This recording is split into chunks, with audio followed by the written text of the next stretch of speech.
A Câmara dos Deputados aprovou na semana passada o projeto que regulamenta a entrada de migrantes no país. O texto define os direitos e deveres do migrante e visitante no Brasil, regula a entrada e permanência de estrangeiros e estabelece normas de proteção ao brasileiro no exterior. E para falar do assunto, conosco no estúdio, o presidente da Comissão do Direito do Refugiado, Asilado e da Proteção Internacional da OAB São Paulo, Manuel Nabais da Furriela. Tudo bem, Manuel? É um prazer recebê-lo no estúdio. Boa tarde para você. Agradeço o convite. O que diz esse projeto? Quais são as mudanças? Na verdade, é uma grande atualização do projeto anterior. Nós tínhamos o Estatuto do Estrangeiro. De 1980, né? Isso, com um decreto de 81. Era uma norma de outra época. Nós tínhamos um regime totalitário no Brasil, né? Apesar dela ser uma norma, para a época, uma norma moderna, ela espelhava uma outra realidade. O Brasil ainda era um país fechado politicamente, o regime militar ainda demorou alguns anos para acabar, e o estrangeiro era visto no Brasil, à época, como um risco para o país.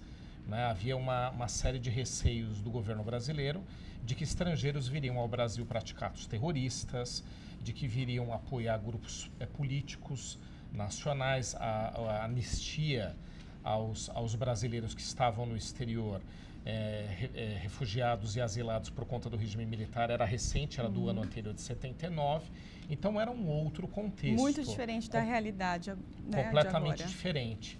E depois da lei de 81, além das grandes mudanças pelas quais passou o Brasil, o mundo também passou por muitas mudanças, os direitos humanos entraram em voga, então aquela norma que objetivava proteger o Brasil de estrangeiros que poderiam vir aqui cometer crimes, não só políticos, crimes comuns, tráfico de drogas, etc., ela perdeu um pouco o seu contexto.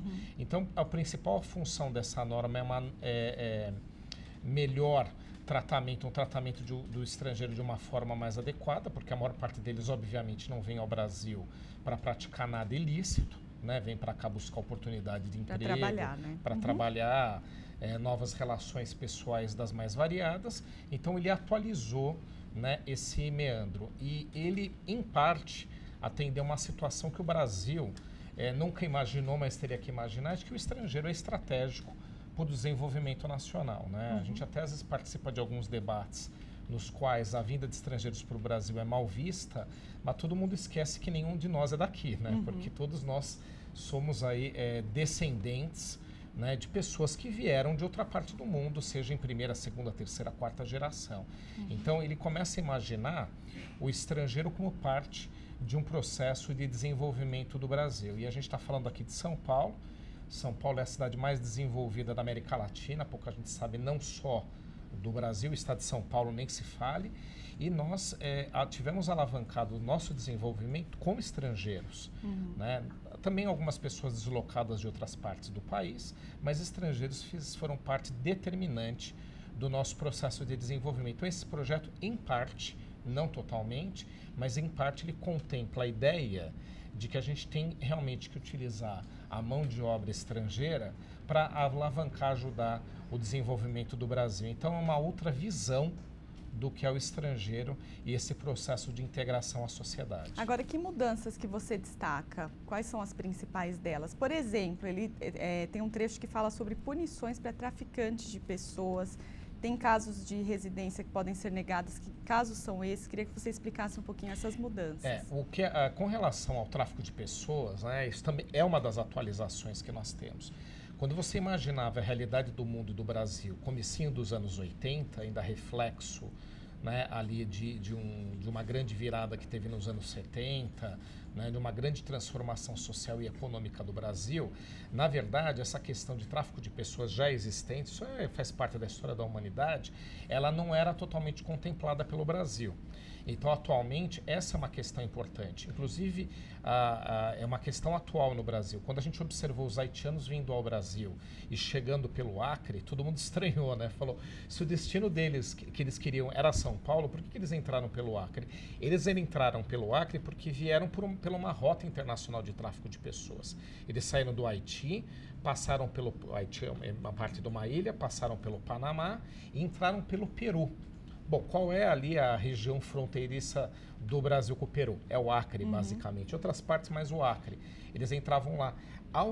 Ao passar por todo esse trajeto, eles vinham através de traficantes de pessoas. Traficantes de pessoas que podem explorar sexualmente as mulheres, que podem explorar as crianças, que podem utilizar essas pessoas que vêm para cá para trabalhar como mula, que eles chamam no jargão policial, para transportar drogas. Ou seja, são pessoas que ficam vulneráveis a serem exploradas e seus direitos humanos não atendidos. Então, o projeto também contempla o combate ao tráfico de pessoas. E de duas formas faz isso. A primeira forma, ao regulamentar de uma forma mais adequada a vinda de estrangeiros, ou seja, evita com que essas pessoas, ao decidirem vir para o Brasil, tenham que se valer da ilegalidade. Então, através de meios legais, elas podem vir. Isso já é um grande combate ao tráfico de pessoas. E a criminalização, né, dos traficantes de pessoas. O Brasil já atendia algumas normas internacionais, mas nosso Estatuto de Estrangeiro não tinha previsão. Até porque, como a gente falou aqui, é uma norma de outra época, com outro contexto. Agora, em que situação que ele não pode vir ao Brasil, que ele não pode entrar aqui? Bom, ele não pode entrar no Brasil se for praticar atos ilegais. Ele não pode vir para o Brasil se não tiver algum vínculo pré-estabelecido, principalmente de emprego, uma possibilidade de colocação profissional. E uma outra situação que não é de imigrante, tá? Que também essa norma contempla.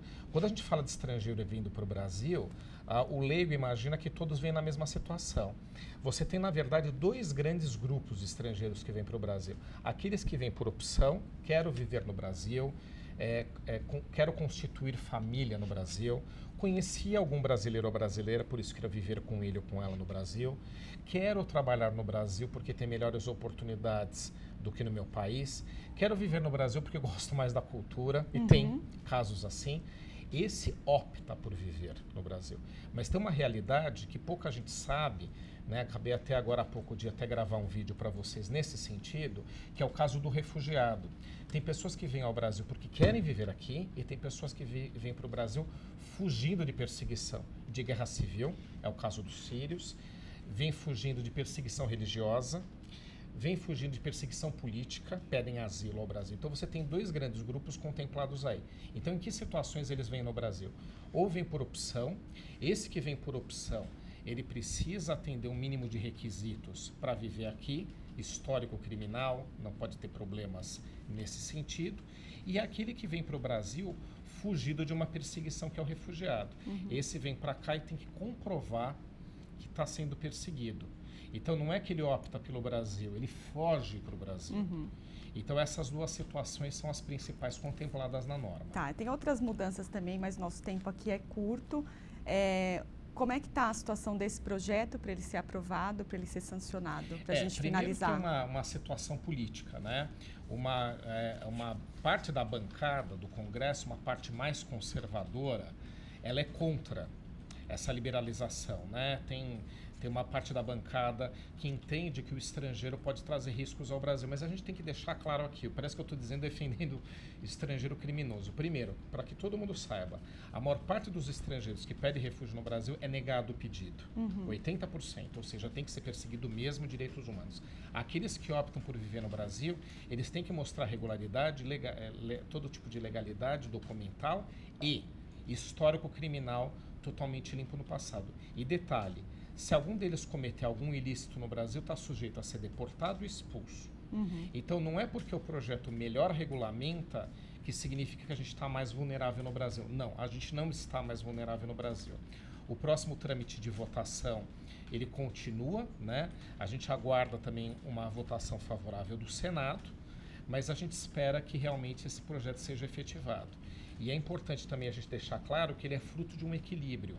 Camadas da sociedade mais defensoras dos direitos humanos não entendem que tudo foi contemplado no projeto, e nem os mais conservadores. Esse projeto é fruto de um equilíbrio entre setores mais avançados da sociedade e mais conservadores. Tá. Então ele é um bom projeto. Obrigada, viu, pela entrevista. Boa tarde.